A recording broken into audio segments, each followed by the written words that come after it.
عرض سلام و ادب و احترام. یکی از سوالاتی که خیلی مطرح میشه این هستش که چطور میتونیم به سلامتی پایدار برسیم و دست پیدا بکنیم.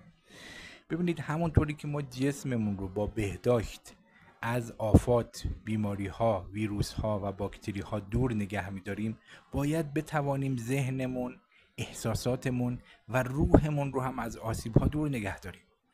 نباید بذاریم چیزی ما رو عصبانی بکنه، نباید بذاریم افکار منفی به ما هجوم بیاره، نباید روحمون ناآرام باشه.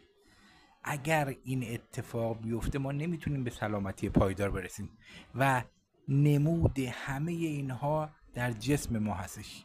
یعنی اگر روح ما آرام نباشه، اگر ذهنمون آرام نباشه و اگر نتوانیم عواطف و احساساتمون رو کنترل بکنیم، نمودش رو در جسممون در قالب بیماری ها خواهیم دید.